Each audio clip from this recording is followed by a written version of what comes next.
Feeling good? Second day of the workshop, Metacomplexity. Hope you had a good time last night. Found some good places to eat.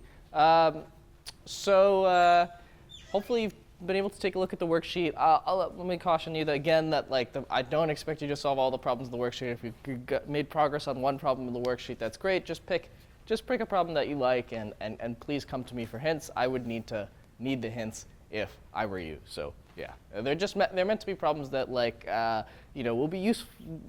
give you useful techniques and are pretty hard, so that you should be proud of what you've accomplished at the end. So that's the hope. Okay, so this time I had enough time to write something on the board, so I could give you a rough outline of the class. I didn't get to write this down last time, but we started last class with this intro to metacomplexity. I told you a little bit about what the goals of metacomplexity are, what the hopes and dreams of the sub-area are. Then I said we're going to focus in on this average case complexity kind of question. In particular, can we use metacomplexity to eliminate heuristica? Heuristica was this world where maybe p is not equal to np, but SAT is easy on average. Then I kind of told you this very simple analysis that kind of gives you a baby version of metacomplexity being used to give a worst case to average case reduction. It didn't really mean a lot because the theorem we actually proved was false implies false, but the proof of it kind of will give us something suggestive to work towards. In fact, in this class, we'll hopefully see a worst case to average case reduction for time-bounded Kolmogorov complexity. So last class, we started with that intro to metacomplexity. Then we started developing some of the tools. We saw this Goldreich-Levin question, and then we were able to answer the information theoretic version of it using Fourier analysis. For the rest of the class, we're not going to touch Fourier analysis again. That was just to hopefully give you some, nice introduction to Fourier analysis if you haven't seen it before, or maybe a new perspective on it. In this class, we're going to finish up the Goldreich-Levin theorem. We're going to answer the algorithmic question instead of the information theoretic question. We're going to use that to build some error-correcting codes, and it's going to turn out that'll lead us to some sort of pseudo-random generator. And that pseudo-random generator is going to lead us to worst case to average case reduction for time-bounded Kolmogorov complexity.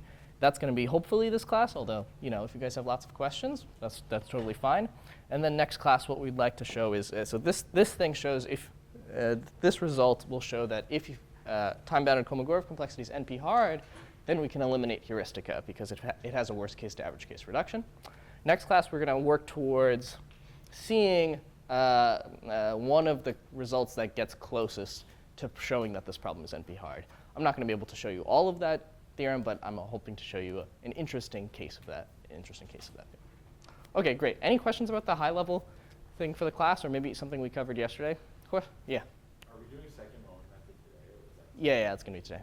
That's going to come up in the algorithmic method, algorithmic version of Goldreich-Levin. Okay, great. So just recall what our goal was in the Goldreich-Levin problem. We're given access to some oracle mapping n bits to 1 bit. And we know that it's kind of correlated with some inner product function. There is some value alpha such that this guy computes the inner product with probability greater than 1/2, noticeably greater than 1/2. And from last class, we found out that, okay, there can at most be roughly 1/delta squared many such alphas for any given function O. If it has this guarantee, there's at most 1/delta many strings that satisfy this guarantee. So in this class, we're going to be interested in, okay, how can we actually find a list of size roughly this much that contains alpha? Great. Any questions about what we're trying to do? Perfect. All right. So we recall from last class, we discussed this algorithm where if delta was somewhat large, noticeably, yeah? Wait, I think I'm misunderstanding something, but for every element, the list satisfy that property? Do you have to get everything in the list? Yeah. Well, the only thing you know about alpha is that it satisfies this guarantee. So if you're able to actually find alpha, you'll have to output every alpha that satisfies this guarantee. Yeah, I mean, you said that there are only 1/delta squared alpha due to Fourier of something. Yep. Last one. But this just is a list with just one character. Yeah, it would just. So why does this list need to be the same size? So you don't know anything about alpha besides that it has this much correlation with O.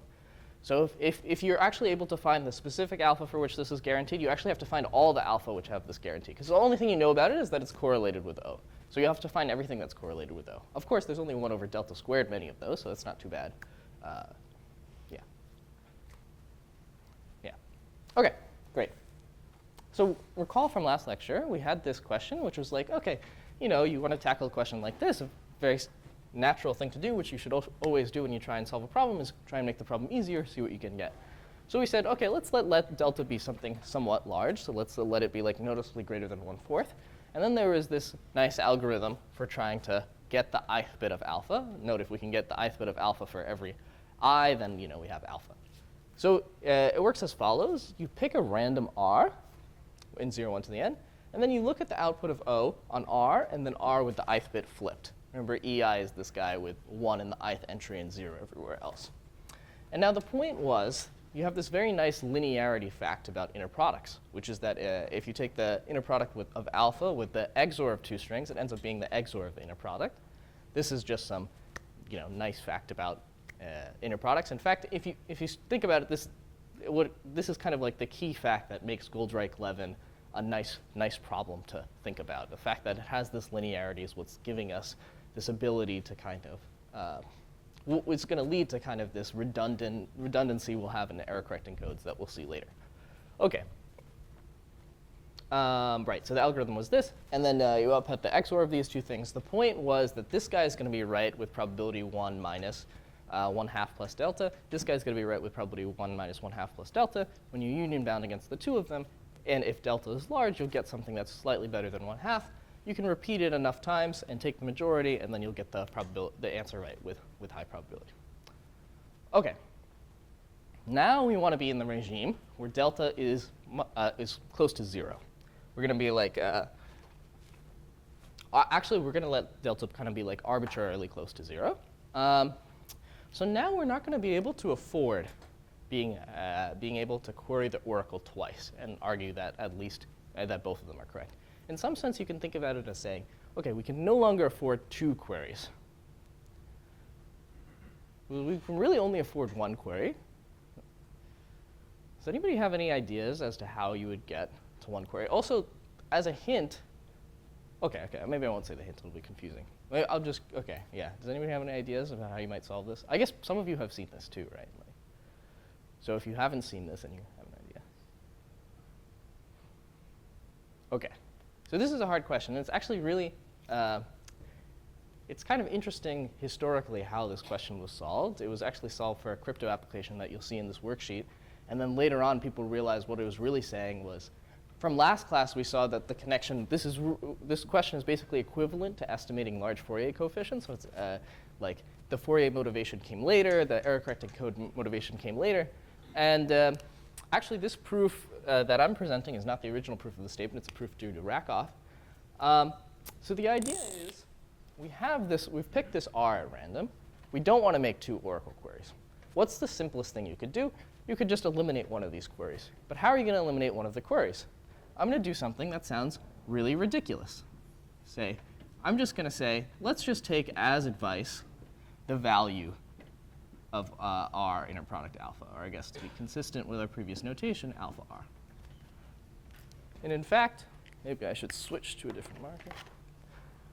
So let's say, for whatever reason, I haven't even told you what advice means yet, but for some reason, your algorithm somehow gets handed the value. You pick R at random, and then you get handed the value alpha R. Whatever, this is some weird world. So then, instead of querying the oracle on R, you've now known the value of alpha inner product R. Now you don't have to query the oracle. You could just take the XOR with O of R, O plus EI. Now you've only made 1 oracle query. You only have to union bound 1 times. So that means if this oracle is correct with probability 1/2 plus delta, you're going to get this output is going to be correct with 1/2 plus delta. And when you take the majority over this, you'll get the right answer. OK. Now you might be skeptical of what's going on with this advice here, but do you all agree with me that if you were given this advice, like whenever you sample R, somehow somebody just tells you the value, that you'll get the right answer? OK, you all agree with me. So now the question is, how are we going to get this advice? Anybody have any ideas? The answer is going to be kind of crazy. What'd you say? Just Okay, great idea. We can guess it, right? And we'll have one, well, and this is actually the crazy answer. This is a very bad idea. So there's this, there's this professor at MIT, Vinod Vankuthanathan. He's just won the Gödel Prize, and he says, he kind of sums up, oh, this is recorded. Okay, if you're listening to this, just skip ahead. You're not supposed to listen to this. So he says there's this thing. There are bad ideas and good bad ideas. This is a good bad idea. This is a bad idea because, okay, if you want to guess this value, you have a 1/2 shot of guessing the value, right? And if we have to repeat this poly n over delta times. So if we were going to guess this, we have to guess this correctly. Poly n over delta times. That's 2 to the poly n delta. That's terrible. And yeah, so that's really bad. We might as well have just tried to guess the alpha. I mean, it's almost like the information theoretic thing. Okay. But I told you this is a good bad idea. So can anybody see the good in this bad idea? The key point is actually on the board.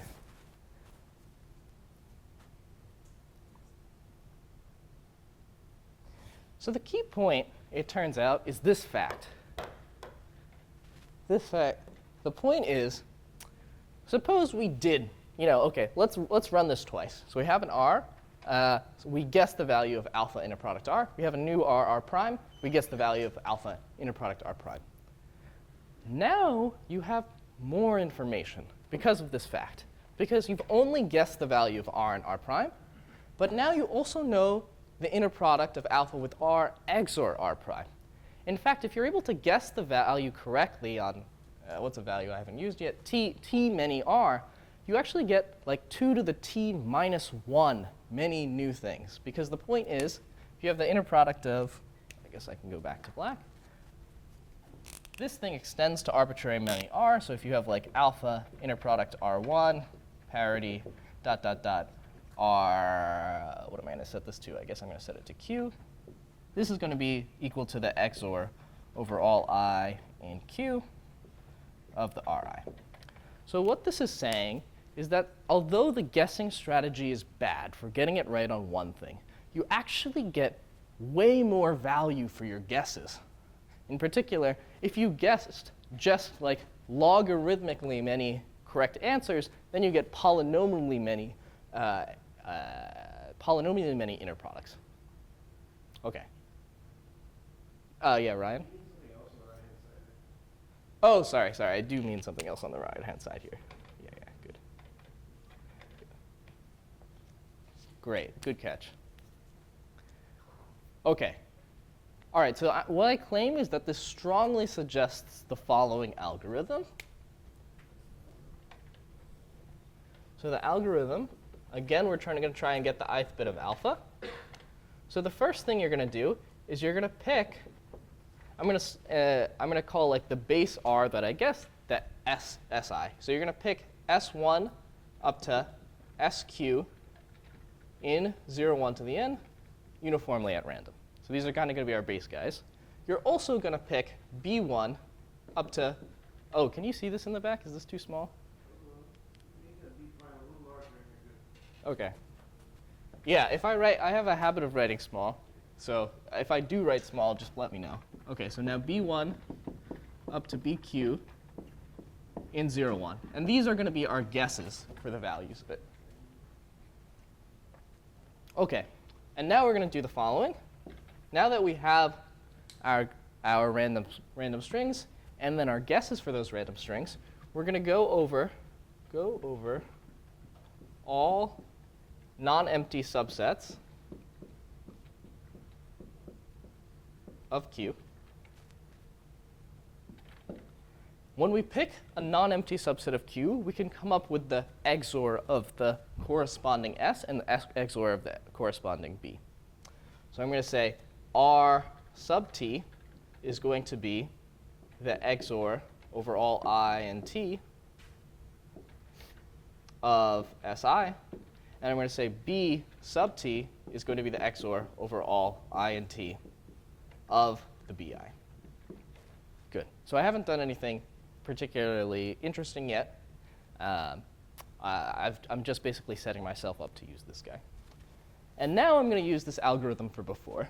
Now I'm going to say output. This is actually not going to be output, but I don't know what the right word for this is. We're going to take the majority answer over all of these guys, but for each instance, you're going to think that the answer is this. You're going to output precisely this. So now we're going to take, we're going to guess that B sub t is the inner product of RT and alpha, and we're going to XOR that with O of RT product, EI. OK, good. And then we take majority.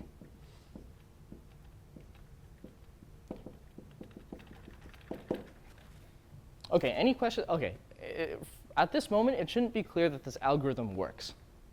Hopefully, it should be clear what the algorithm is doing, even if it's not clear what end goal it's serving. At least each step should be clear. Are there any questions about what the algorithm content is? Oh, yeah. Q is a parameter. Good question. So this algorithm will run in like poly n q time. Q, I haven't said what the value of Q is, but we're going to eventually set it to be something that is order log n over delta. So then it's going to run in polynomial n over delta time. Good. So Q is some parameter we haven't set yet. Yeah. So you're going over all subsets T of Q for each I? For each, yes, yeah. For each different I, like when you go to recover all of the alphas, it's going to be, yeah.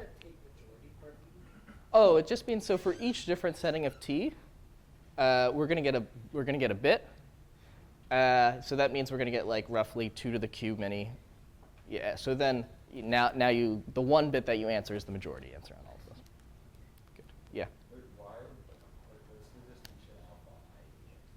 Oh, I'm just saying this is just an algorithm to get the ith bit of a string alpha. Yeah. In fact, okay, so yeah, maybe I should be a little bit more specific here. What we're going to do is we're going to pick these S1 up to SQ at random, pick these B1 up to BQ at random, and then actually run this for all I. Run the second step for all I and the same S1 up to Q and B1 up to Q. So it's yeah. So yeah. Oh, okay, yeah. Oh my gosh, yeah. Good. That's a good call. Yes, this should be J, and this should be J. Good. Great questions. Yeah. How many sets T are there? Good. There's going to be like roughly 2 to the q many sets, because this is a q set of size q, and the number of subsets of a set of size q is 2 to the q. I guess it's 2 to the q minus 1, because we're eliminating the empty set. Yeah. Oh, okay, good. Because if it's a, you could also include the empty set, but in that case, R is going to be the XOR of empty strings, right? Like there's no strings to XOR together. So then, what does that even mean? I don't know. So. Oh, sorry. Okay, good. Yeah, it could be the full set. That was good. Yeah. You could, but yeah. OK, great. Now I want to argue that this algorithm actually works.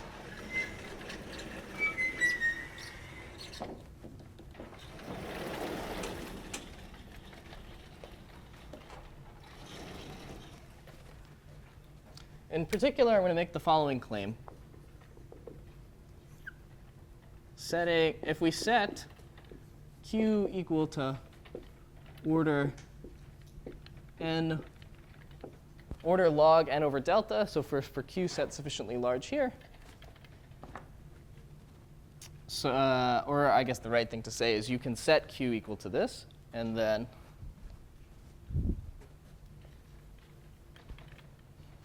exists Q over here such that the probability, okay, good. Such that if the BI are correct, or let me say bj are correct, if we guess the correct inner products are correct,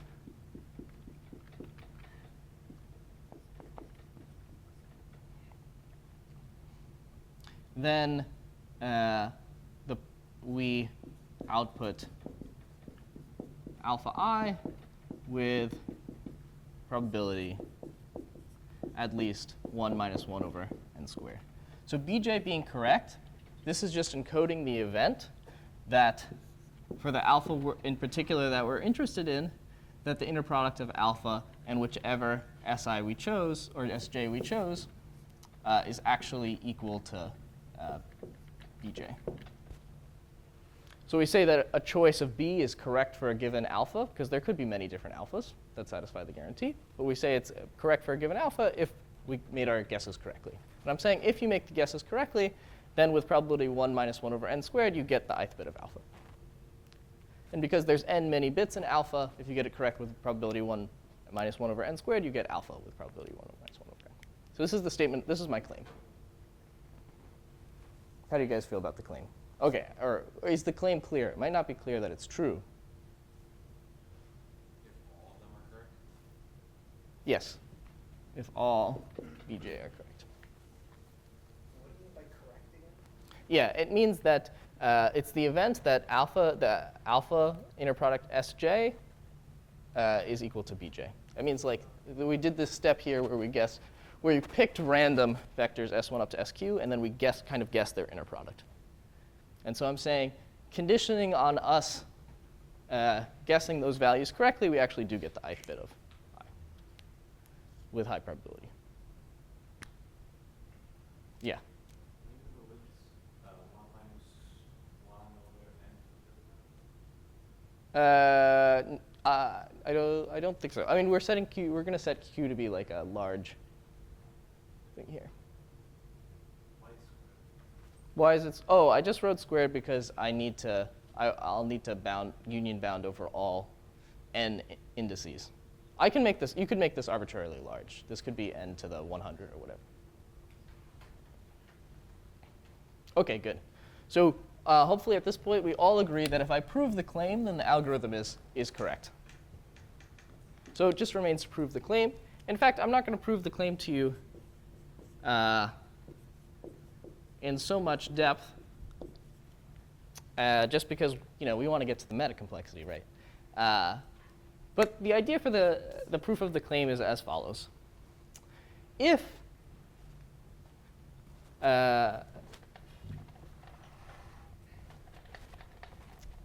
these RT were actually independent for all the different values of t, then we would get the claim basically from the guarantee on L. So if the RT were truly all independent with each other, then we could get the claim to hold. It turns out that even though the R sub t are not independent of each other, they are almost independent of each other in a certain way. In particular, they're so-called pairwise independent. And what does pairwise independence mean? So I'm going to say note the R sub t are pairwise independent.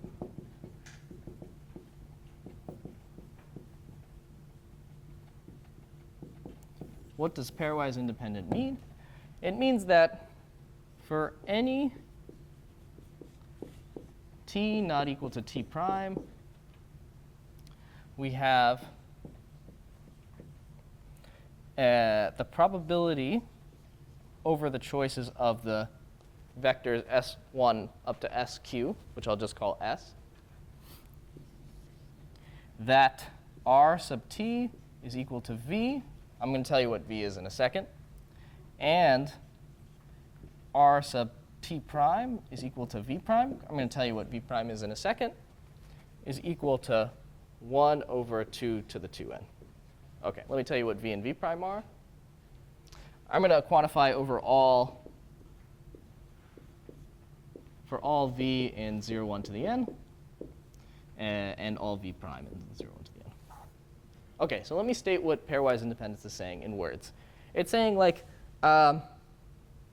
if I pick any two values, v and v prime, and I pick any two distinct random variables, rt and rt prime, they're independent in the sense that the value, they're going to be both uniformly distributed when you look at just those two random variables. So it's saying if you pick out any two of them, their value is pretty much just looks like a random value. Yeah. What is S there?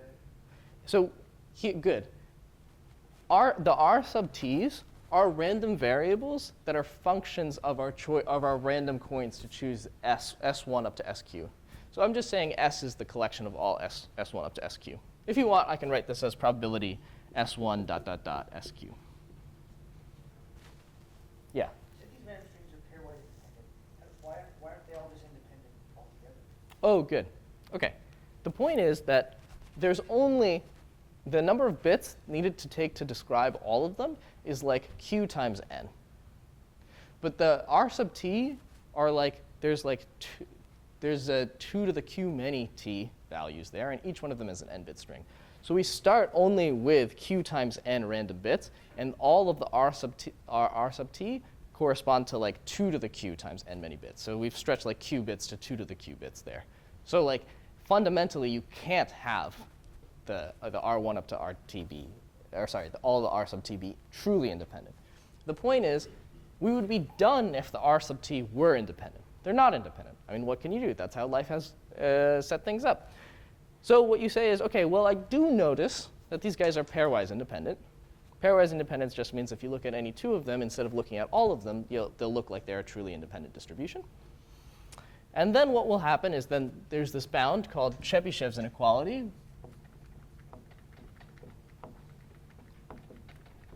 How many of you guys know Chebyshev's inequality? Good. OK. So Chebyshev's inequality, in some sense, OK, I guess maybe given how many people know it, I won't state it. I'll just kind of state it informally. Chebyshev's inequality kind of says, looking at how independent two random variables are, it lets you bound how far they are from their expectation. So in particular, Chebyshev's inequality, and in general, this is called the second moment method. It's saying like, OK, we have this really nice property we want, which is independence. Maybe we don't get full independence. You have this relaxed property called pairwise independence, and that will enable you to actually say that these are in some quantitative sense close to the bound you would get if they were truly independent. So, OK, maybe it's worth actually stating Chebyshev's inequality. Let me make sure I get the statement correct.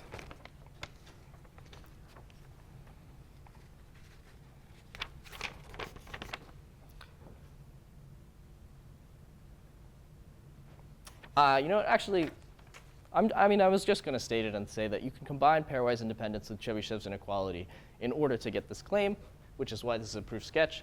Yeah, it's probably not worth actually stating Chebyshev's inequality and confusing you if you haven't seen it. If you have seen it, then hopefully this will be done. So, OK. Chebyshev's inequality connects pairwise independence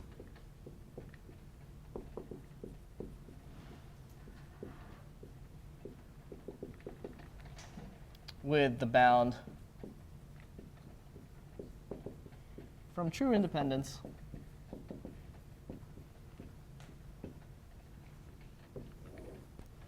and leads to the theorem, and leads to the claim. So I won't prove the claim to you.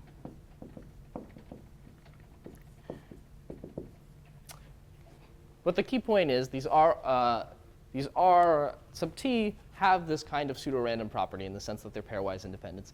And if we're using some probability theory, you can just use this pairwise independence in order to get a guarantee close to what things would be if they're truly independent.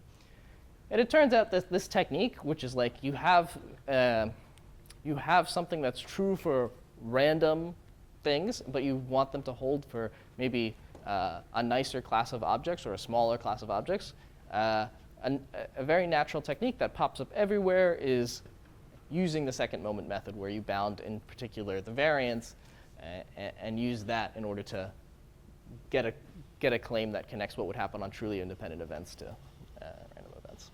OK, so this module, now that we've finished this claim, or finished this sketch of this claim, this gives us our final theorem that we're building towards, and this is called the Goldreich-Levin theorem.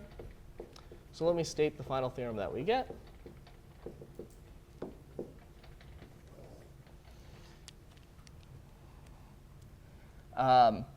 So it says that given oracle access to O satisfying probability over R that O of R equals alpha R is greater than or equal to 1/2 plus delta for some alpha,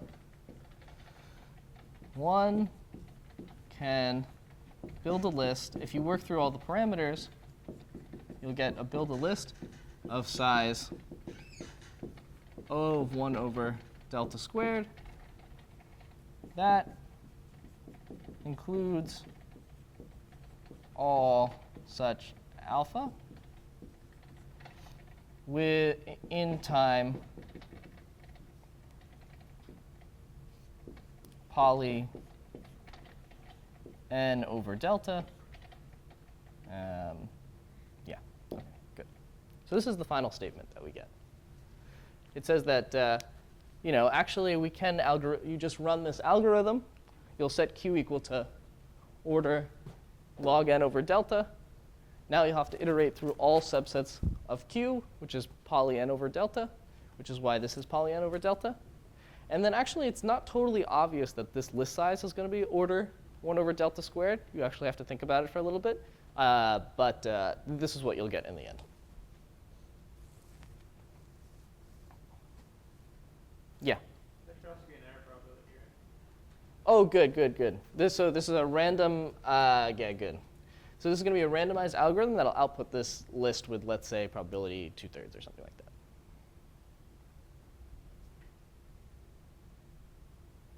Yeah. Good question. What do I mean by time? So I mean time in terms of both Oracle queries and actual computation time. So there actually is some machine that, given Oracle access to O and runs in time this much, will actually produce this list.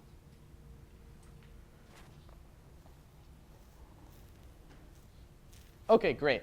So we've spent all this time doing Goldreich-Levin. What does this have to do with metacomplexity? I mean, fine, it's a nice thing. You do inner products, it has Fourier analysis, blah, blah, blah, blah, blah. Maybe it's related to cryptography. But what are we going to use this thing for? And it turns out kind of the relevant fact for us about Goldreich-Levin is that it leads to error-correcting codes.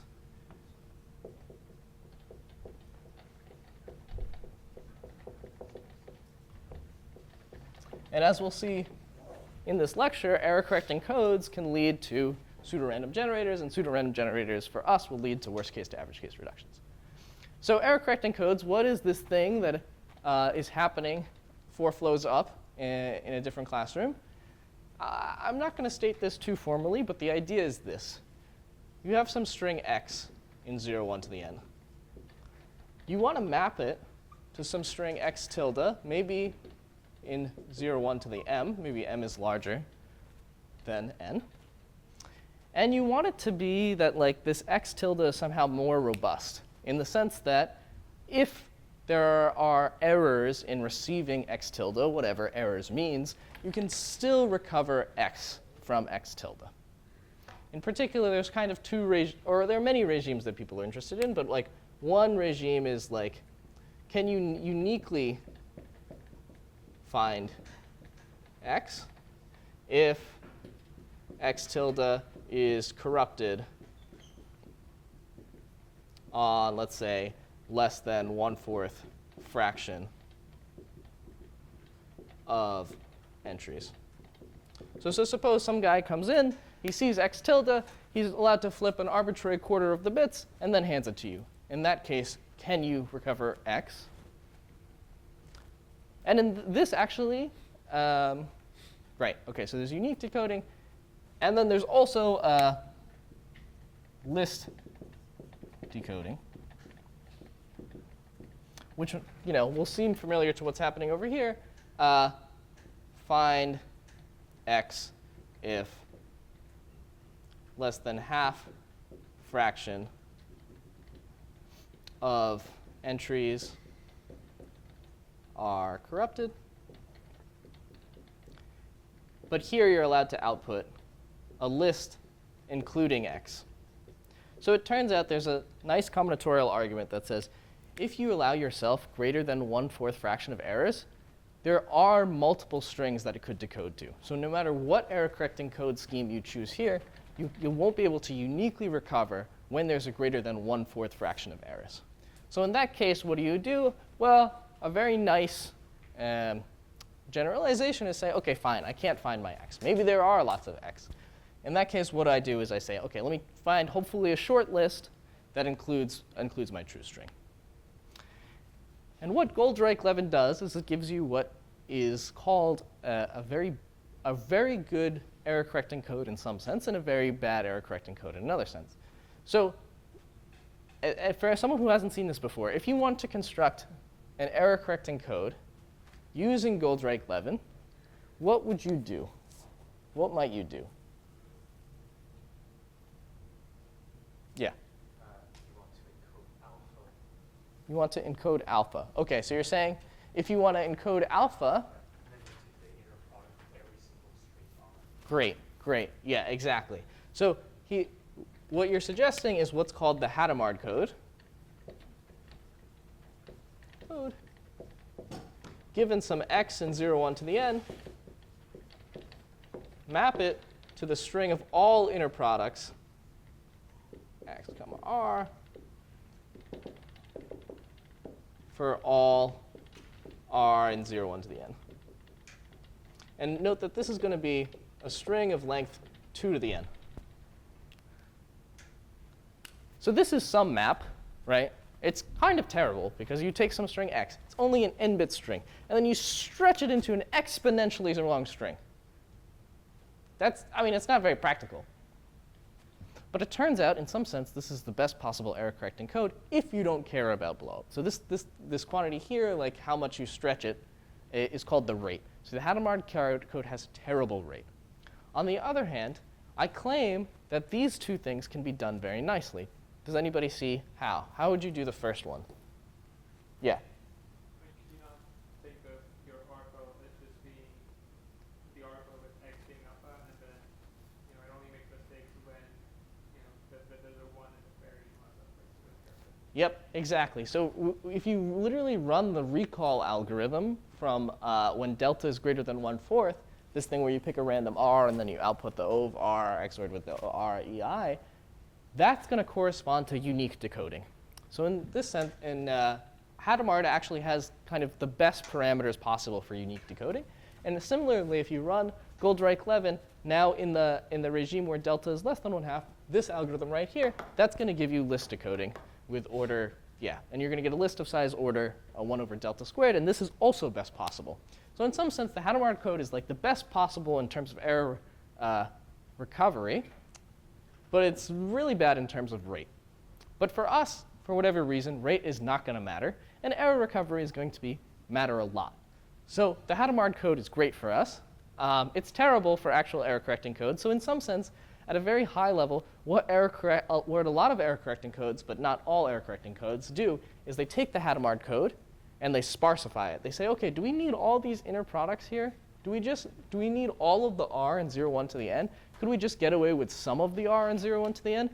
And if you squint at this, this is like the construction of a lot of linear error correcting codes is this idea of trying to take this Hadamard code, which is really nice, has great error correction properties, has these, I hope you agree with me, really nice algorithms for figuring out what this alpha is, and sparsifying it. But we're not going to cover that. But it is an extremely interesting topic, and it actually will be relevant later on if you wanted to improve some of the parameters in some of the results we'll see.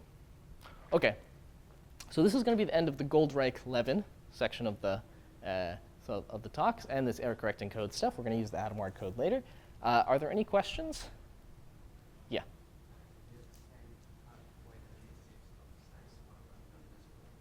Oh, OK, good.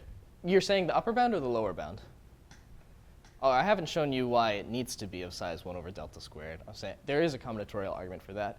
Our algorithm here will give you something like 1 over delta squared. Oh, are you asking why is that, like, where is that squared coming from? It's coming from what's happening in this Chebyshev and the pairwise independence thing. So it's not going to be easy to see from. Oh, sorry, my bad. From the Fourier analysis, we know that there is at most 1 over delta squared, many things that agree with this. And it turns out that's tight. So it's just that you can't do any better than. Okay, so what do you do if it's your guessing? What do you do with them? Or, OK, sorry, maybe I don't understand. I mean, you do with them what's in the algorithm. Or, Yeah, but do you just guess the bits and if they are wrong, what happens if they work? OK, if they work, then you'll get an alpha, right? And if they work, like they were not correct? Yes, the question is that if you fail on guessing, do you actually figure that out? OK, gotcha. Yeah, you'll be able to notice, because what you could do is if you have a candidate alpha, you can just go back and query the oracle and see if it agrees on roughly the 1/2 plus delta fraction. So you'll be able to eliminate the bad. When you make a bad guess, you'll be able to tell. So you repeat the guess. Oh yeah, you'll have to go over all choices of the B1 up to BQ. OK, great. Yeah. And so the moment you use the second moment method for Goldreich-Levin is when you use the Chebyshev. Yep. Great. Also, OK, one thing that's really weird about Goldreich-Levin, although this happens a lot, I guess, in these error-correcting code kind of stuff, is that usually when you have access to good real randomness, that's great. You never need access to pseudo-random, pairwise independent things. In some sense, Goldreich-Levin's algorithm is saying that here is a case where actually having pairwise independent bits is actually better than having truly random bits. Because if we can create pairwise independent bits with this nice structure that we can exploit. So it's this really weird phenomena, which was really amazing to me when I saw it, was that, like, how can pairwise independence be better than real independence? But in this setting, actually, like, it lets you exploit something extra, which gives it to you. OK, great. So this is Goldreich-Levin. Let's see where we are on time. Maybe we'll have. Yeah, OK. I think in terms of content, I mean, we're not at the halfway point yet, but let's do like a 5-minute break, and we'll come back at 10:50. All right, guys, feeling good still? All right. So now we are going to get into this guy right here. We've done the Fourier analysis. We've done a little bit, very little bit of the second moment method. We've done Goldreich-Levin. We've constructed a great error-correcting code with terrible rate. And now we're going to construct this object called the direct product generator. So what I'm going to do is I'm going to define the direct product generator first, and then I'm going to give you some intuition about it and, OK, what we're going to use it for and what's going to happen. Remember, at a high level, what we're trying to do is, in this first lecture, I gave you this kind of like schematic proof of like a simple analysis for Kolmogorov complexity, viewing a worst case to average case reduction. And right now, we're developing tools that will enable us to transfer that from Kolmogorov complexity, where the statement was vacuous, to time-bounded Kolmogorov complexity. OK, so this is called the direct product generator.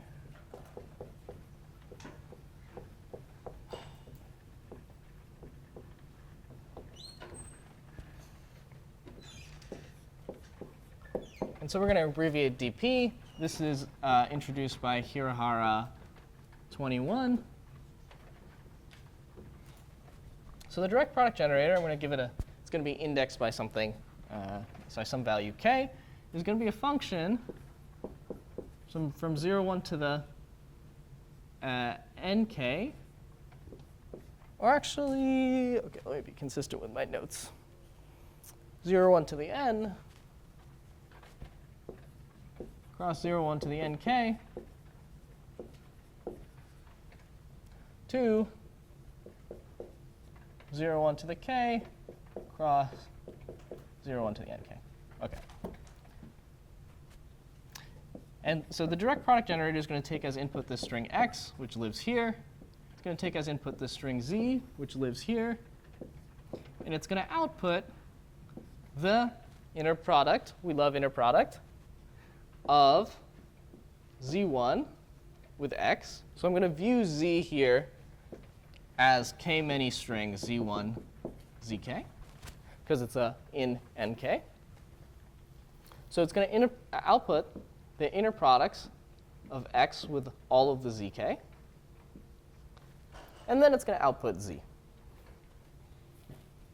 OK, so this is the definition of the direct product generator. So it's taking as input a string x.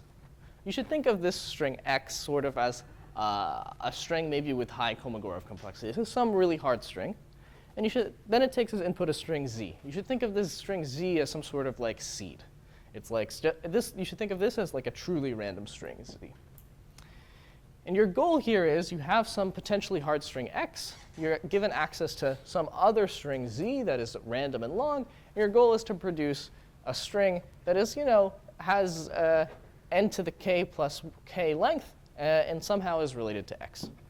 So the output is going to be, we're going to take the inner product of x with z1. We're going to take the inner product with all of the parts of z, and then we're going to output z. And in some sense, this direct product generator is related to this idea that maybe if you're taking the pseudo-randomness course, it's related to this idea called hardness versus randomness. So back in the day, people were very interested in randomized algorithms.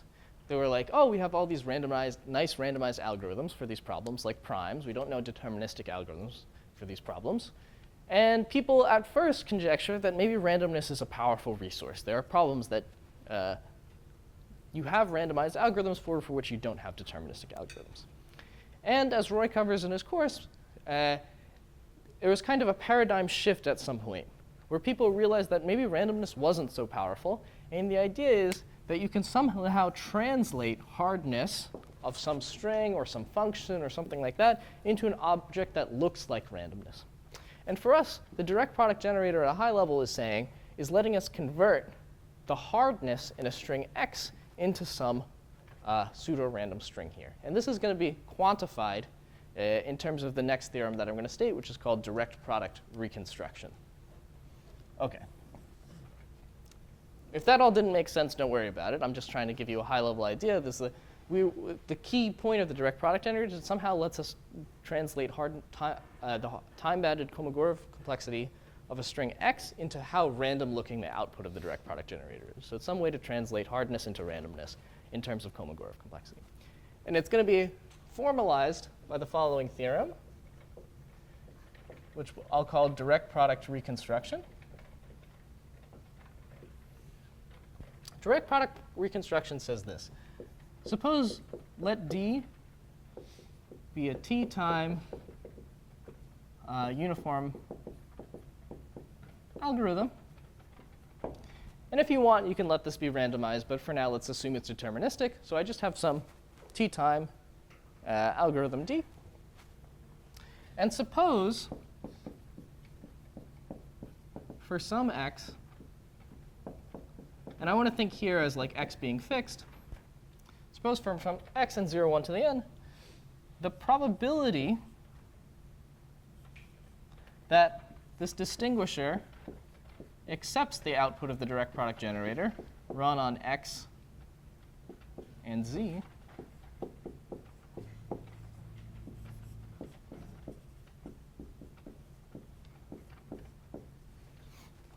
so I have the distinguisher. I can run it on the outputs of the direct product generator. Here I'm thinking of x as fixed and z as random. I can look at the probability that that is equal to 1. And I can compare it to the probability that if I picked a random r in 0, 1 to the k plus nk, that the distinguisher equals 1. So I can look at this quantity. And let's suppose the distinguisher actually is able to somewhat distinguish between the output of the direct product generator on x and a truly random string.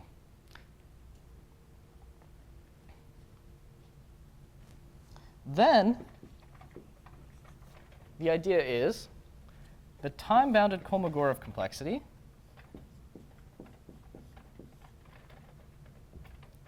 of the string x. And here we're going to set the time-bound equal to this is going to be poly t. T is the runtime of the distinguisher. It's going to be poly n. N is the length of the string x. And poly k. K is the output length of the OK, I guess k is at most n, so it's going to be. So now I'm saying then you can upper bound the time-bounded Kolmogorov complexity by k plus order log n over epsilon, nt over epsilon. Okay, so this is going to be the statement of direct product reconstruction. So at a high level, what this is saying is it's trying to encode this hardness versus randomness thing. It's saying, well, if you have something that distinguishes the output of the direct product generator from the output of random, then it gives you some sort of short description for the string x. So if x is truly a string with high time-bounded Kolmogorov complexity, then you won't be able to distinguish these two things. And in that sense, the output of the direct product generator looks pseudo-random, at least to t-timed adversaries. And note, OK, so what are the key parameters here? How like short of a description do you get? The description length is like if you ignore this, whatever this is, log factors, who cares about that? This is going to be k, which is exactly kind of like the stretch of this PRG. It's going to be like you input nk random bits, because we view like x as fixed and nk as random. So you feed in, yeah. So you said that the log doesn't matter next to the k. Ah. What value of k should I think of? Oh, good, good. You should think of k as maybe like n over 2 or something like that. Yeah. OK, the log will matter, but yeah. OK, good. You can think of this as like we have some fixed x, and we're feeding in some random bit z. So we're stretching nk bits to k plus nk bits. And this is saying, well, if it doesn't look random, then you're going to get a description of length k, roughly, for the string x. You'll have to pay poly in n. That's fine. You know, x is of length n. You'll also have to pay poly in t. T is the runtime of the distinguisher. OK, any questions about the statement of this? Yeah.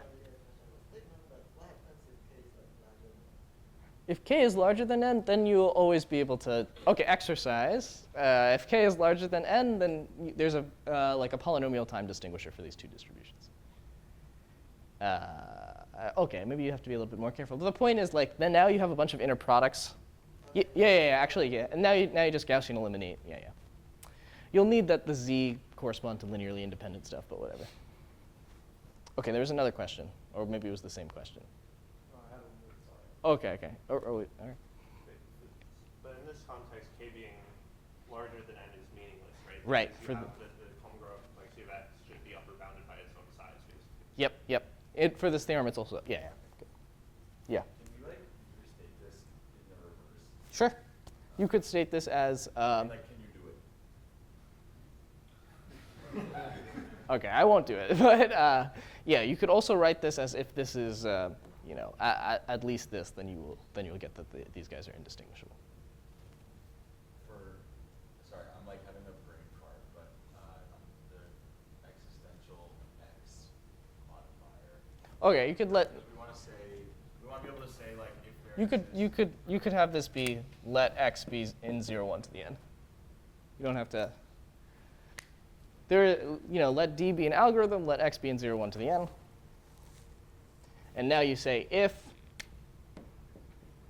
this, then this.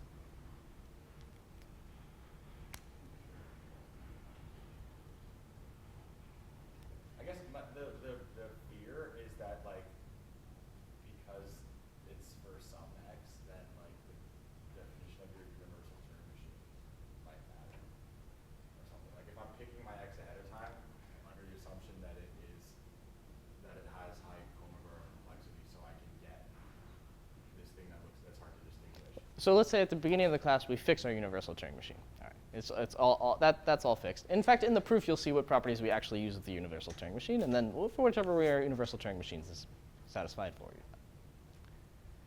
All right, OK. Now I will tell you, now that we all understand, or hopefully the statement makes sense, I'm going to tell you I lied to you. This is not the statement. That it turns out you actually will need some de-randomization assumption here. We're not going to talk about this de-randomization assumption. Maybe Roy will talk about this de-randomization assumption.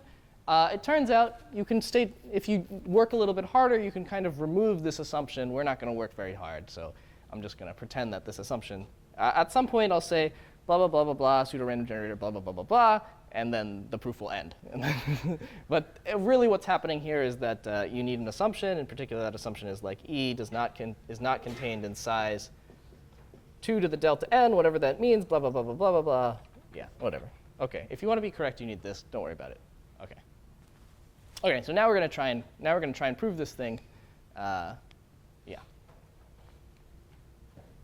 Oh, great.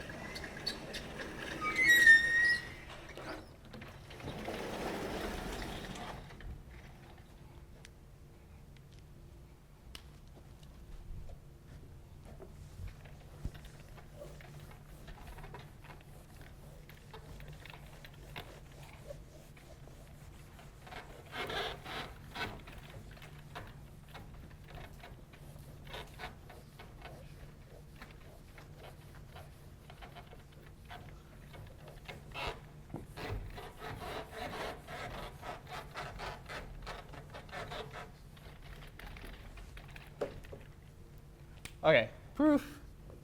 We're not gonna do the full gory proof. We'll do a little sketch of the proof.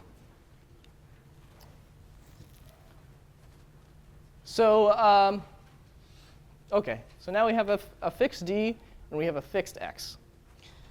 We have this condition here that the absolute value of the probability is greater than epsilon. Oh, actually, I'm probably going to need more space here. I can rewrite that as saying the expectation when you pick a z at random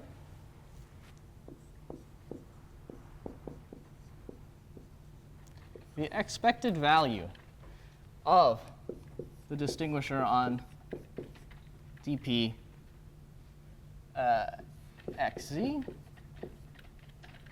minus the distinguisher. There's going to be a trick that happens in here, so you shouldn't see it immediately, but then we'll walk through what will happen. When you run the distinguisher on randomness r, in fact, I'm going to switch from using r to denote our randomness. I'm going to switch to b concatenated with z.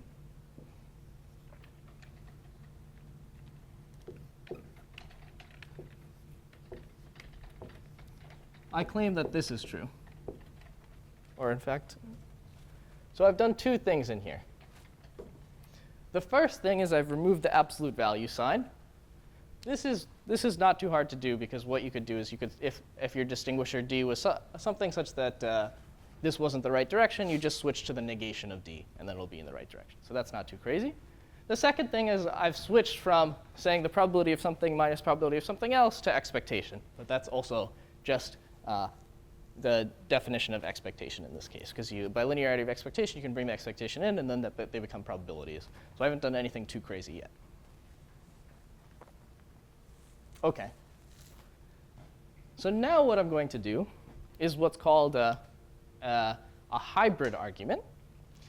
In order to motivate this hybrid argument, I am going to actually write out what this guy is in the inside. So this guy on the inside is just direct product of x and z. But I'm going to write it actually as d of inner product x z1 dot dot dot x z k z. OK. Also haven't done anything particularly interesting here. Just wrote what the meaning of the direct product integers. Oh, yeah, just concatenation, yeah. So that this is, I switched it from r being in random value in 0, 1 to the k plus nk, and now I just made this the k part and not the nk part. OK, so nothing crazy has happened here. Now something a little bit crazy is going to happen, although I guess if you've been in Roy's class, you've seen this, because this is just a hybrid argument. So I claim that there exists some I in k such that the expectation of the following two things is going to be at least epsilon over k. So on the one hand, we're going to have the distinguisher run on x z1 up to x zi. Note, I is not k. Previously, we went all the way up to k. And now I'm going to replace the bits afterwards with bi1 up to bk. And now I'm going to put z. So just to emphasize what has changed from the last thing to this thing. We had these random bits b, which we were inserting for the bits here. Remember, these inner products are just bits. Now I'm saying, let's, for up to the ith position, let's use the inner products. And after that, let's use the bits, bi plus 1 up to bk. Not clear why I'm able to do this yet. I'll argue about that later, but I'm just writing down what the statement I want to show is equivalent. OK, great. So that's on this side. On the other side, we're going to have almost the same thing, except now the switch is going to happen one position earlier. So we're going to go x z1 up to x z I minus 1. And after that, we're going to have the bits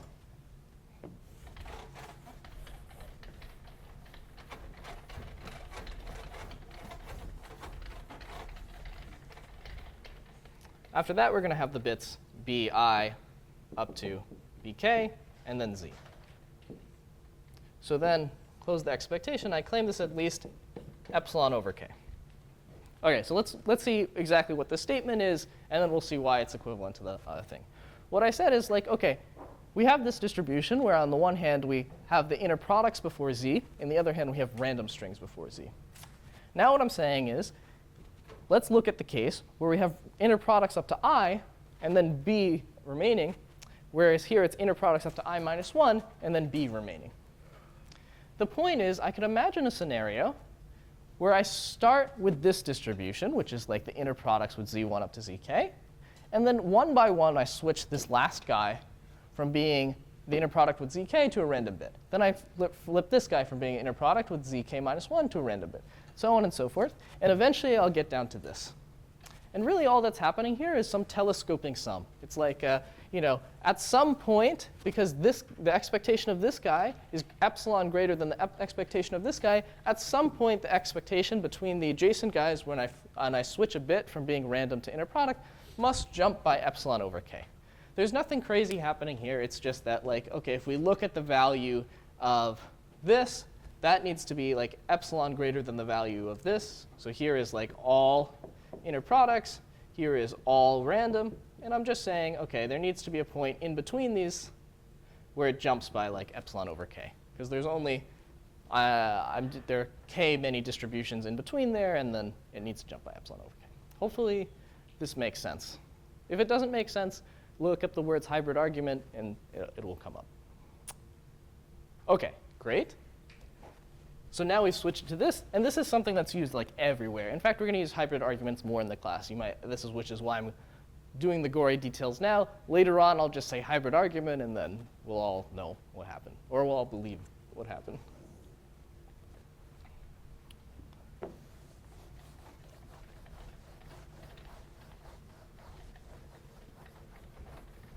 OK, so now something really interesting has happened here. Like, why did we do all this work? Before we had a distinguisher that distinguished like completely random b from inner products. Now we've worked, OK, I guess we didn't work that hard, but we worked a little bit hard to now switch to a setting where we have something where it's like inner product on I versus random on I. The point is, you can interpret this as like this distinguisher somehow outputs 1 more often when this value is the correct inner product. So like when it is the correct inner product, it's outputting 1 more often than when it's not the correct inner product. So that's telling you somehow like this guy distinguishes between the correct answer on inner products versus not the correct answer on inner products. Let's see, yeah, I guess I erased my Goldreich-Levin theorem, but Goldreich-Levin says like, oh, if you get something that is kind of being able to tell what the inner product is, then you can reconstruct what x is, which is kind of like where we're going in this theorem statement, because we want to come up with a description for x. So this expectation is telling us this distinguisher is actually able to kind of outputs 1 more often when you get the right answer than when you get the wrong answer. And so that leads to, that leads to the following statement. Actually, I want to do something in between. So this, to recall, this expectation is going to be over z, drawn from 0, 1 to the nk. And it's also an expectation over b, drawn from 0, 1 to the k. Now, after we've done the hybrid argument, I claim the following.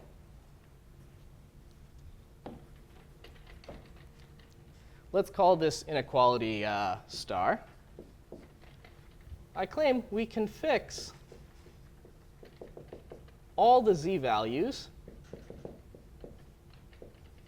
except zi, and all the b values except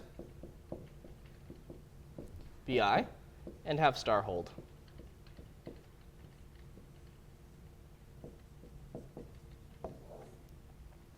This is an averaging argument.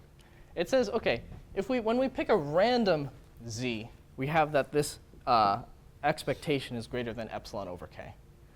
The point is, then there must exist a z1 such that when I take the expectation over the remaining values of the z random variables and the b random variables, that this guy holds. In fact, I can set all of the values in this except for, let's say, I can just now change this distribution. I'll write it in red. Now I'm saying, OK, we can fix the values of z1 up to zk to some specific value and b1 up to bk to some specific value, such that we're just choosing zi in 0, 1 to the n at random and bi in 0, 1 at random. So now we have that this distinguisher really is only taking as input the ith value of zi and potentially the ith guess for the value of bi. And now, like, all these other parts to this guy are completely fixed. So like in this string, like this is just some constant value, this is just some constant value, this is our randomness, then the guy after that is constant, constant, constant, constant, constant except for the zi thing. The only thing that's changing in here is the zi. Yeah? I'm not sure. And so the reason you can assert that, is it just because zi and bi are the only parts that are not common to both sides of the minus? Or is it more from that? Yeah, so you can do this because, these parts, or it's the niceness of the expected value, is that like you can, if something holds on expectation of a random variable, then it also holds for some specific value of that random variable. Oh. Yeah. You think there exists? Yeah, there exists. Not necessarily all values will have this. In fact, there are probably many bad values for this.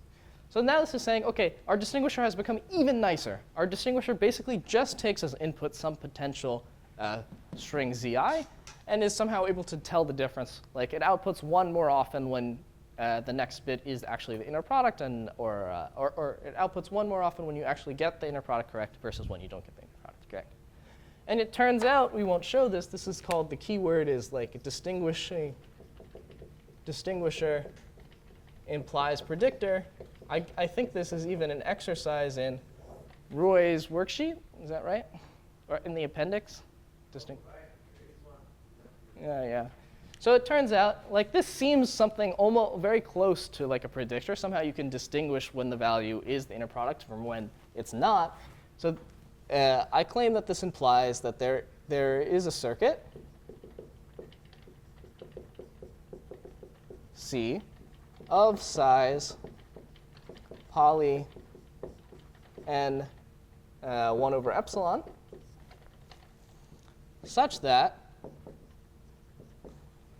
the probability over R,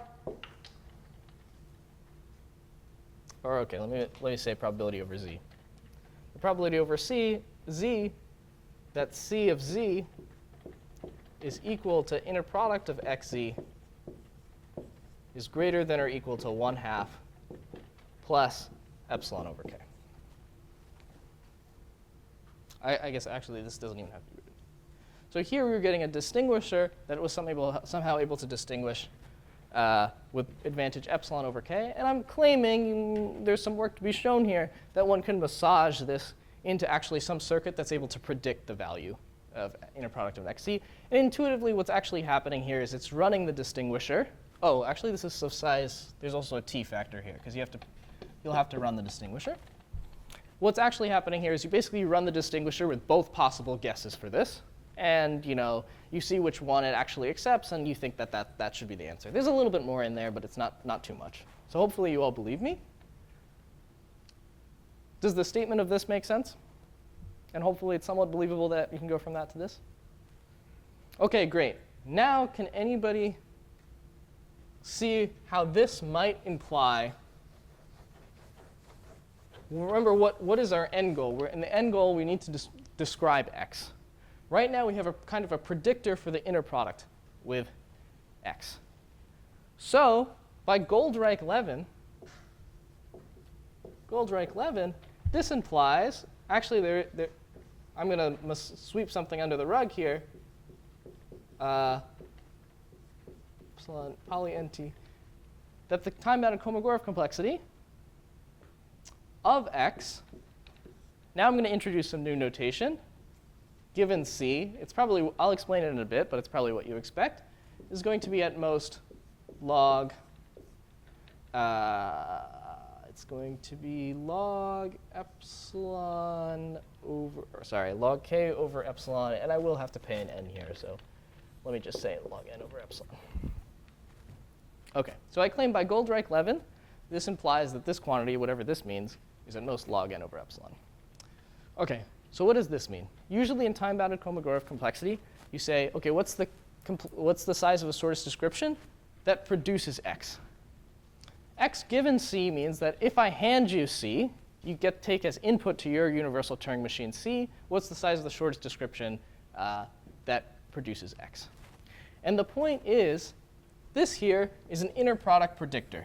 So then by Goldreich-Levin, we can come up with a list of things of size poly k over epsilon that includes the string x. And then after that, I have to just specify the index into that set. OK, there is something I swept under. There's something I swept under the rug. But before I say that, are there any questions about this? The idea is we have a predictor. We use Goldreich-Levin. We get a list of things. And then once we have a list of things that includes x, we can just specify its index in the list. The list is going to be of size k over, poly k over epsilon. In fact, it's going to be like k over epsilon squared. Yeah. Oh, sorry, my bad. This should be order. Yeah, good. Yeah. How did we get from R being random and having nothing to do with C to BC? Oh, I replaced, here I just replaced, instead of saying R, I said BZ, or B is random. It's just expectation gymnastics. But that's okay, even though C is in both. Yeah, because by linearity of expectations, you can bring it into both sides, and then it just becomes the probability. Right. Yeah. Do you need an information theoretical equivalent to this, or do you also need the algorithmic version? Good. It depends how much you want to pay in your time bound. So it's like, if given this circuit C, I have a predictor. If I did the information theoretic one, I would have to run for a lot of time because I would have to try all possible alpha. Here we don't want to try all possible alpha, so you want the algorithmic one. Great. OK, so now we've almost got what we want. There's just this pesky C on the outside. So now I would say, OK, well, how hard is it to actually describe C? And now you have to look into how this distinguisher to predictor thing happened. It turns out the code of C is going to have the following in it. It's going to have the values we fix Z to. I'm going to let this denote the values of Z except for I. Remember, we fixed all of those guys. It has the values of that in it. It'll have the values of this in it. And it's also going to have the inner products of X with all the Z except I.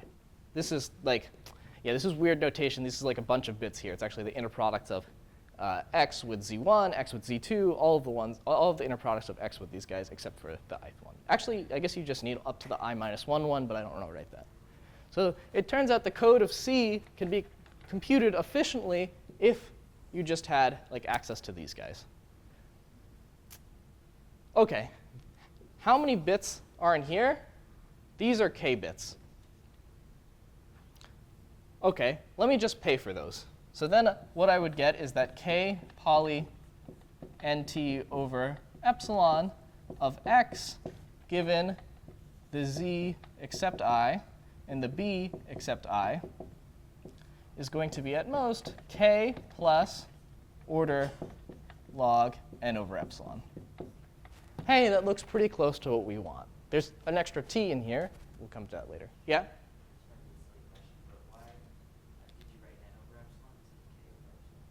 Good.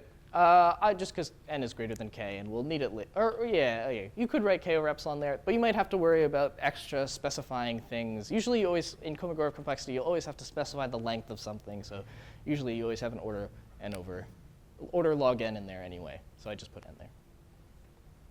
Okay, so what I've said if you look at how this works, the things you need to construct z are all the fixed values of z except for I, all the fixed values of b except for I, and also the inner products of x with all the fixed values of z. This is at most k bits, so let me just pay for those k bits. Then I just have to know the z except for I and the b except for I. This is the part in the proof that I warned you about in the beginning, and I'm going to say, hey, ignore this. The point is, this guy, you can argue pretty much when we fix these guys, they're going to be random. They're going to be pretty much random looking guys.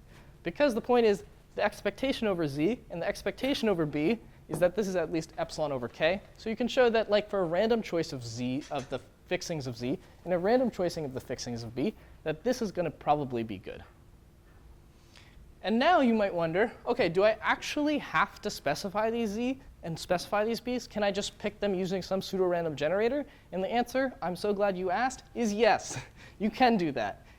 But you'll have to pay an extra factor of t here. So then if you use PRG black magic, you can get k poly nt over epsilon is going to be at most k plus order log nt over epsilon. And so this is by PRG black magic, which is our final theorem statement. So we got to the point where it's just these z's except I and b's except I. Turns out that those guys are pretty much just random strings, so you can use some Roy black magic to not describe them and just instead describe the seed to some pseudo-random generator. That'll cost an extra t here, but we do that. Yeah? Where is the conjecture assumption? Oh, to get the PRG. Yeah. Also, I should say you don't, for the theorem we'll eventually prove, which is this worst case to average case reduction, it turns out there's another trick you can do to remove this PRG assumption. It turns out like NP being on easy on average actually implies the PRG assumption we want. I don't even think about what that means. It just means that like if you don't want this assumption, you can remove it. OK, there's a question? Yeah. So the second last step, that's unconditional. It's just getting to the very top. Yep. Just removing these guys is the where you need the PRG. Do you have? Oh, OK. Do you want sense why you get an extra box in that? Good. So do you buy the intuition where like if you have a PRG now, instead of specifying these guys, you can just specify the seed that generates those guys. But your PRG, actually this is another exercise in Roy's worksheet, is in order to fool t-time adversaries, it needs to run in time, need log t seeds. So that's where you need that. OK, great. Any questions? Yeah. This may be obvious, but we are doing this trick, I guess, where we are converting an algorithm which samples a value with some good enough probability into saying that the k complexity. Good. Yeah. This is the thing I swept under the rug here when I said, oh, this is actually not quite true. So yeah, in the Goldreich-Levin algorithm, the reconstruction algorithm is actually randomized because you have to choose this S1 up to blah, blah, blah, SQ at random. So it's actually a randomized reconstruction algorithm. Now you could ask, OK, even given this circuit C, do I actually have a description for X? Actually, here you also need to you can also use the PRG assumption to do that. But that also can be removed. So yeah, for now, just pretend if you have a randomized algorithm, that's good enough for describing X. But yeah, that is something to check. You can also switch. There's also a nice definition of probabilistic Kolmogorov complexity, which will also take care of this without having any extra assumptions, where now you allow your programs to have randomness. We're not going to cover this, but yeah, great question. Any more questions? Oh, for the PRG step where we remove, yeah. OK, good. So let's see where we are on time. 11:30. Yeah, OK. I'll give you a 3-minute break. Maybe I'm being ambitious, but I think it's good to have breaks. So we'll just like a really short break, just stretch, jump around. And then we'll end with this worst case to average case reduction for time-bound and Kolmogorov complexity. So the problem is, given a string x in 0, 1 to the n, and given, let's say, the string 1 to the t, this is just unary encoding of the value t, decide if the time-bounded Kolmogorov complexity of x is at least, or OK, let me say, which direction do I want to say? Yeah, OK, I'll say at most, so it's a problem in NP, is at most n minus 2. So remember, we said that a string is Kolmogorov random, or KT random, if its complexity is at least n minus 1. So this is saying output no if a string is Kolmogorov random, output yes if a string is not Kolmogorov random. Just the directions are set so that this is a problem in NP. OK. Any questions about this? Great. All right. So now I'm going to define what I mean by saying this problem is easy on average. Recall, like, our definition of easy on average had like some problem pi, it had some distribution d, and then it said that like you can solve this problem pi on this distribution d in a zero error sense with like 1 minus 1 over n to the c probability, where c is an arbitrary large constant. OK. In our setting, we're going to pick a very specific distribution. We're going to consider the following distribution. I'm going to call it d sub t. So t is some parameter that indexes like an asymptotic distribution, a sequence of distributions. So what you're going to do is you're first going to pick n uniformly at random from the set of integers 1 to t. Then you're going to pick x uniformly at random from the set 0, 1 to the n. And then you're going to output the instance x, comma 1 to the t. So this is just some distribution on the inputs to the KT random problem. Just says for a given value of t, sample a length uniformly at random between 1 and t, sample an x uniformly at random from that length, and then that's going to be your instance, x, comma 1 to the t. And now I'm going to say the problem KT random is easy on average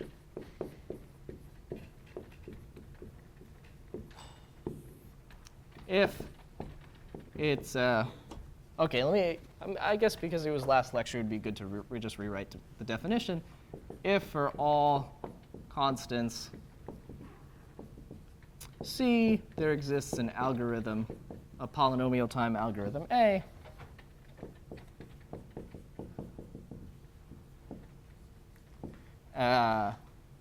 such that there is these two conditions. The first is that errorless.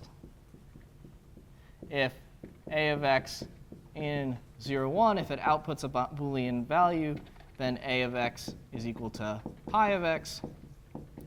And the second condition is that mostly answers, which just says the probability over the distribution that a of x equals is not equal to question mark is at least 1 minus 1 over n to the c. This is when x is sampled from dt.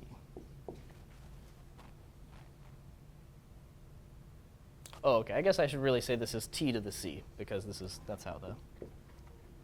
OK, so I've just defined this problem, which is just the KT random problem from the first lecture. Define this distribution, which is a very natural distribution. You pick a time-bound parameter. You pick a string of a random length, and then you output it. And then I've just recalled from the first lecture what it means for KT random to be easy on average. Yeah? Can you remind us this thing about how many strings are in KT right now? Great, great. So, and this will be important, at least half of strings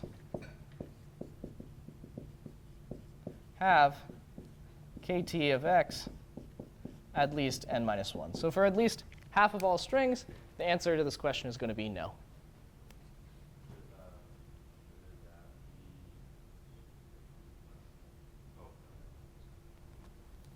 OK, great. So this is going to be the problem in our theorem statement that we're going to, our hypothesis is going to be assume KT random is easy on average. And then we're going to say Some other problem, also related to time-bounded Kolmogorov complexity, is going to be easy in the worst case. OK, now let me state what that worst case easy problem is.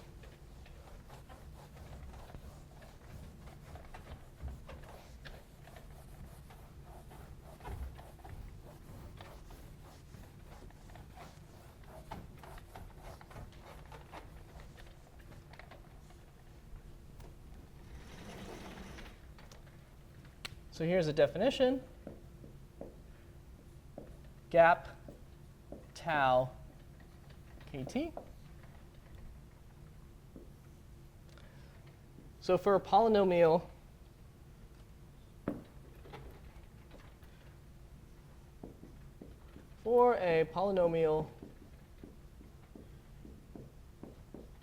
tau, gap tau kt is the following problem. Given a string x in 0, 1 to the n, given a time-bound 1 to the t, and a size-bound 1 to the s, output, this is going to be a promise problem, which means that on some inputs you output yes, on some inputs you output no. Those yes and no inputs are supposed to be disjoint, and on the remaining inputs you can output whatever you want.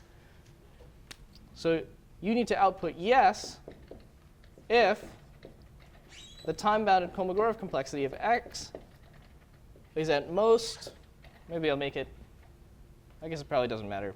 We'll see. I reserve the right to change this to a less than or equal to sign later on. OK, good. That's very natural. You know, we're just saying this is probably the, if you're defining time-bounded Kolmogorov complexity, this is the yes case you would consider. The gap here is going to correspond to some like approximation version. So we're going to say like we're going to introduce some gap between the yes instances and the no instances. OK, actually, I guess I should make sure I get the gap precisely right.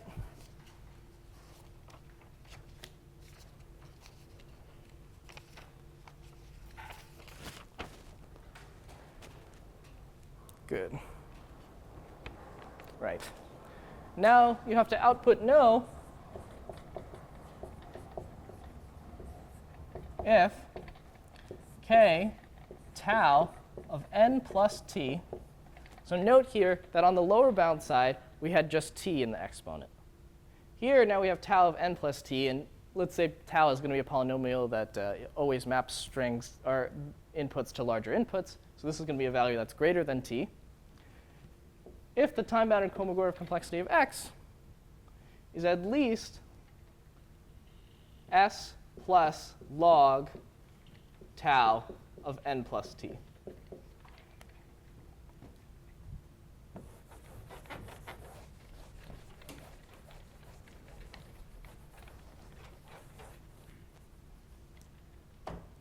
OK, so to recap, we've defined this problem, gap tau kt.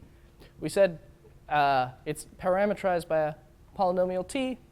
You have to output no if the kt complexity of x is at most s.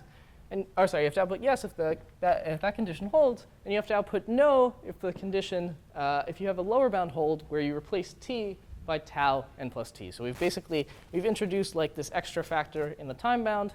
We've also introduced this extra factor in this. This we don't worry about so much because it's like, OK, this is going to be order log n if t is poly n. So this is not too much of an additive gap here. This is like an additive log factor. Here we've blown up the time bound by some polynomial. OK, any questions about any of these definitions? OK, great. So now we get to the theorem statement. Oh, I guess I can write it here. So here is the theorem. This is Hirahara 18.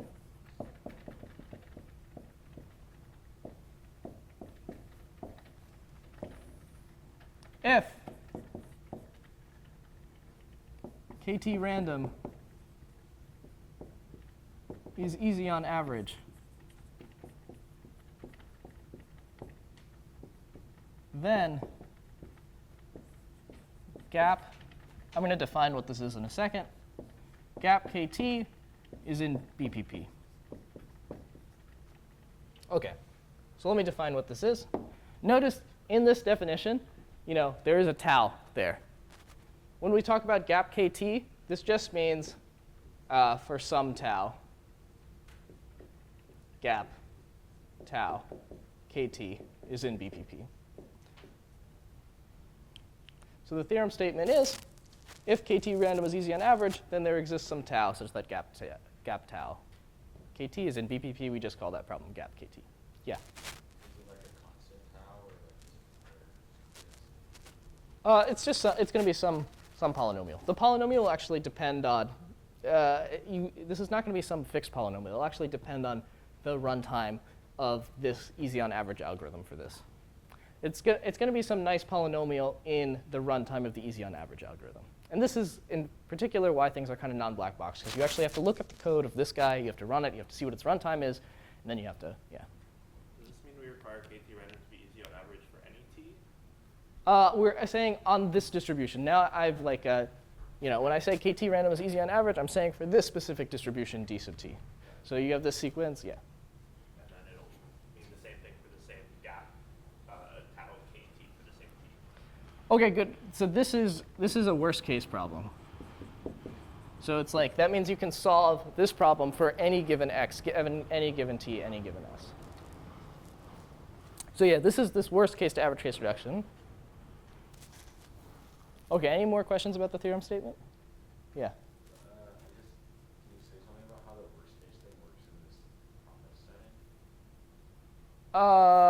setting? So the guarantee is that for on any given input, if it satisfies this, you're going to output yes. If it satisfies this, you're going to output no. And the algorithm, if it's like in between this gap, like you could imagine that there are some strings like where there's not a big additive gap between these things or the runtime makes a difference, then you can output whatever you want.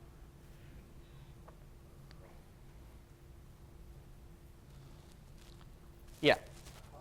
Where does the tau come from? Is it like depending on how easy it is? Yep. It'll depend on how easy it is. There's not just one magnitude. It's not just one, yeah. In fact, and this is where like some of the non-black boxness happens. Like it's going to use the code for, which is a good thing because we can't have a black box reduction, worst case to average case reduction for NP under certain assumptions.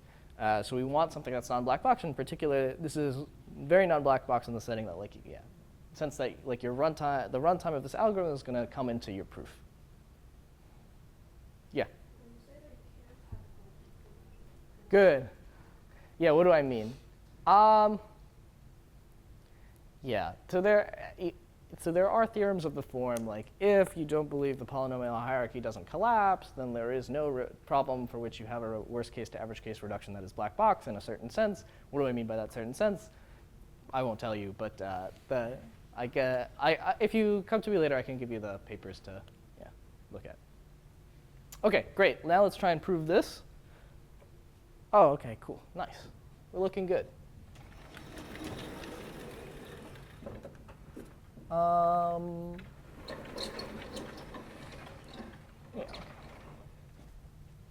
All right. So now we'll try and prove this. Do I want to erase this? I'm going to want to keep that up. All right, I'll keep that. So OK, here's our proof. I'm going to provide most of the details for this one, but there'll be some things that I'll kind of wave my hands at. And so here is going to be, suppose A is the average case algorithm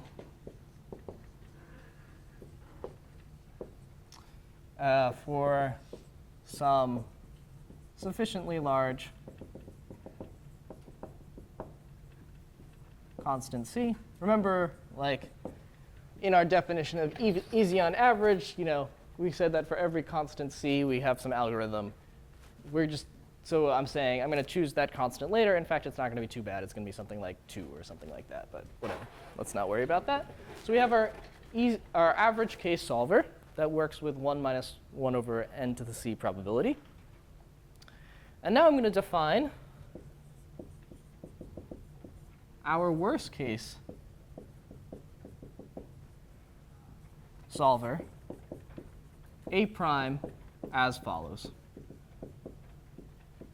It's going to take as input. The input to this thing is going to be x in 0, 1 to the n. And then it's going to be 1 to the t, 1 to the s. And here's what we're going to do. We're going to output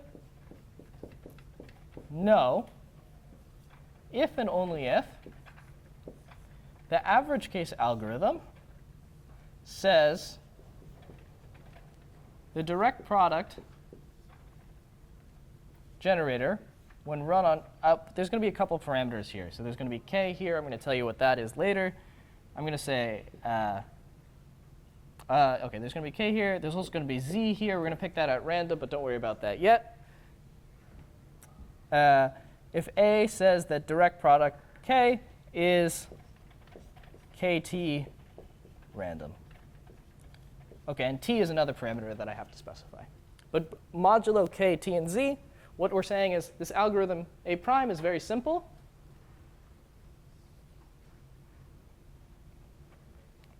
Oh, OK, sorry. Let me make this t prime.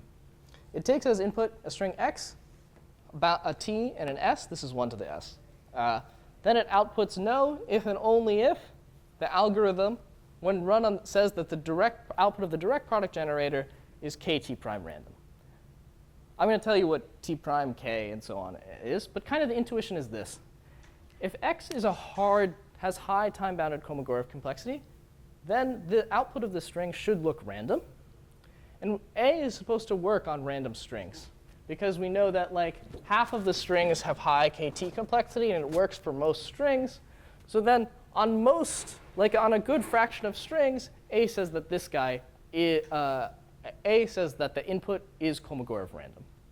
So now this guy is supposed to be pseudo-random if this guy is hard, so it should say that this guy is kt prime random.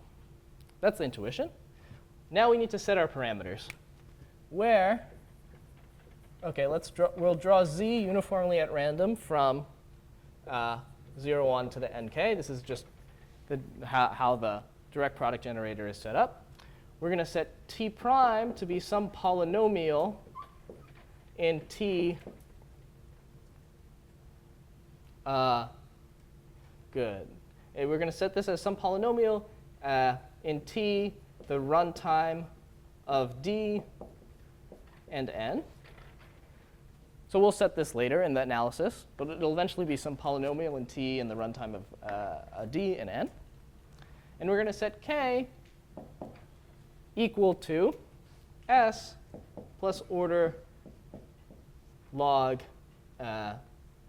n t. Good. And yeah. So k is going to be some value that's just like slightly bigger than s.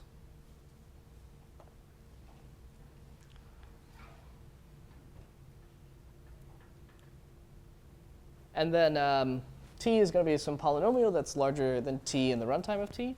In fact, OK, let me just like say whenever I write big O, that's allowed to depend on what the parameters of d are, so then I don't have to write runtime of d here.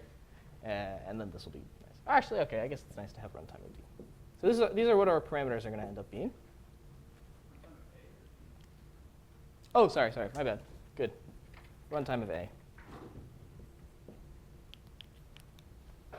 OK, so now we have to do the analysis. And in particular, the analysis is going to boil down to two claims. Claim 1. If kt of x is less than s, then A prime never always says yes. Yes.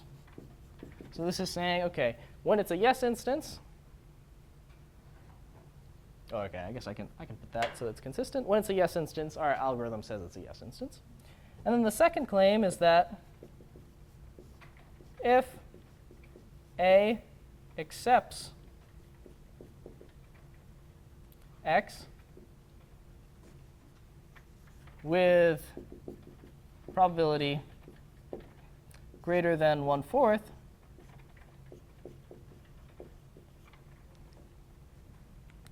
or sorry, greater than 3/4, then kt prime of x is going to be at most s plus order log n. Log nt. Sorry. These are going to be our two claims. This is claim 1 and claim 2. Now, I want to argue that if we show that both of these claims hold, then our algorithm works. So the first claim is that if it's a yes instance, then it says yes. That's great. That means we're writing our yes instances. The second claim is saying if the algorithm accepts it with like high probability, then this guy actually had low Kolmogorov complexity. The point is that because we always accept the yes instances and we sometimes reject the no instances, if you just repeat this a bunch of times, you're going to get something that says yes on all the yes instances and rejects the no instances with high probability. OK, maybe it's easier to write this as no. OK, good. Yeah. Does everybody agree if you get the two claims, then you get the theorem? I'm not saying anything crazy here. Like what you need to say is that this guy accepts if and only if it's a yes instance. This is saying if it's a yes instance, then it does accept. This is saying if it accepts, then it with good probability, then it is a yes instance. It's just both directions of that arrow. And one thing that's kind of annoying here is that you have to repeat this a bunch of times because you only get like 3/4 advantage here, or 1/4. Yeah. So you're actually getting something a lot better than BBB, right? You're getting like RP or 4. Yeah. You'll get, yeah. You say A accepts, that means A says. Oh, sorry. This should be A prime. Yeah. So like you look at this probability A prime, and you say if A accepts like a given x, I guess with the t and the s, then now I'm saying if A prime accepts like x and that value of t and s, then at least, oh, sorry, this should also be prime. Then the kt prime complexity is at most s plus order log nt.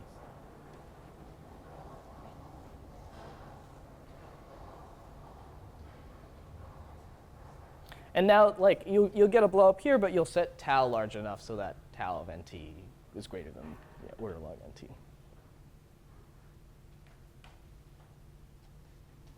Make sense?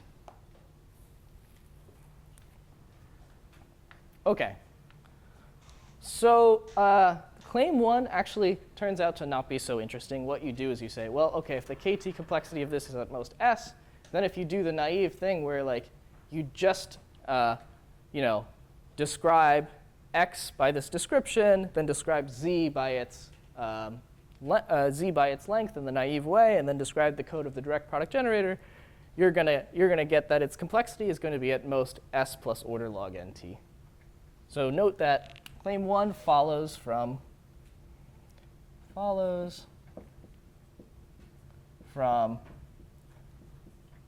kt prime of the direct product generator on xz being at most kt of x plus length of z plus like order log nt.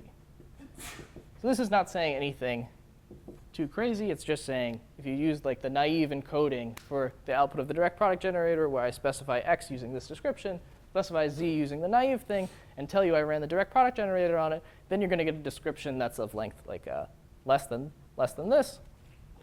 And so it won't be kt prime random. OK, so the interesting part is claim 2.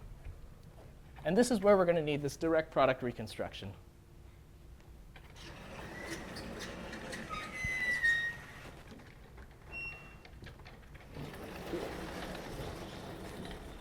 Yeah, so unfortunately for you guys, it looks like I have to erase something.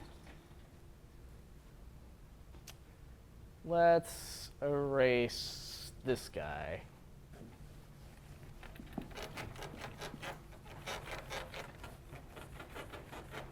And this proof of claim 2,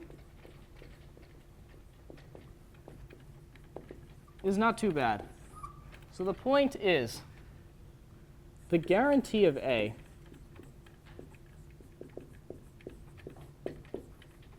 implies that when A is run on probability over x, let's call this x prime and 0, 1 to the n. Or actually, let me call this r. r and 0, 1 to the n. When I run this on an r and a 1 to the t, this is going to output no probability. The probability that this says random